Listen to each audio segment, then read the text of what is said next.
Dahshatli o'qituvchi inson ichki orzulari, qo'rquvlari va tanlovlari haqida chuqur o'ylashga undaydigan serial. U oddiy maktab hayotini tasvirlash bilan birga, psixologik jihatdan insonni o'zgartirishga qodir bo'lgan kuchli falsafiy xabarlarni ham yetkazadi. Har bir inson o'z hayotida qiyin tanlovlar qilishga to'g'ri keladi va bu tanlovlar ba'zan orzular sari yetaklasa, ba'zan esa kutilmagan oqibatlarga olib keladi. Serial odamlarni o'z istaklari va tanlovlarining mas'uliyatini his qilishga o'rgatadi. Han Bongu shunchaki yovuz personaj emas, balki inson ruhiyatini sinovdan o'tkazuvchi ramziy obraz. U hech kimni majburlamaydi, faqat tanlov qilish imkonini beradi. Bu esa hayotning o'ziga xos haqiqatlaridan biri. Ba'zan bizga hech qanday ta'zir qilinmaydi, lekin o'zimiz noto'g'ri yo'lni tanlab qo'yamiz. Serial shuni o'rgatadiki, insonning eng katta dushmani ba'zan uning o'zi bo'lishi mumkin.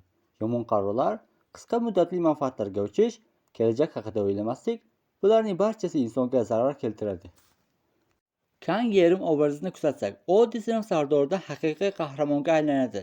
U serial davomida qo'rquv va shubhalanuvchi qizdan jasoratli va mustaqil shaxsga aylanib boradi. Yerimning hikoyasi bizga shuni ko'rsatadiki, hayotda qanchalik qiyinchiliklarga duch kelmaylik, o'zimizga bo'lgan ishonchni yo'qotmasligimiz kerak. Har qanday muammoga yechim topish mumkin, faqat yetarlicha qat'iyat va mantiqiy fikrlash kerak. Serial shuningdek insonlarning o'z orzulari va ularga erishish yo'llari haqida o'ylashiga undaydi.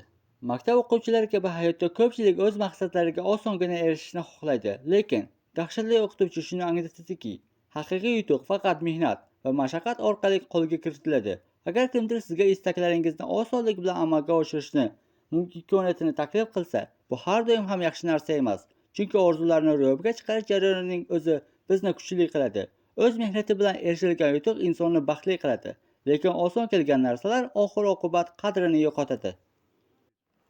Dahshatli o'qituvchi oddiy qo'rqinchli yoki sirli hikoya emas, balki inson psixologiyasini o'rganishga undaydigan, o'z hayoti va tanlovlari ustida o'ylashga majbur qiladigan serial. U odamlarni o'z orzulari yo'lida to'g'ri harakat qilishga undaydi, manipulyatsiyadan ehtiyot bo'lishni o'rgatadi va insonning o'ziga bo'lgan ishonchi uni har qanday qiyinchiliklardan olib chiqishi mumkinligini isbotlaydi.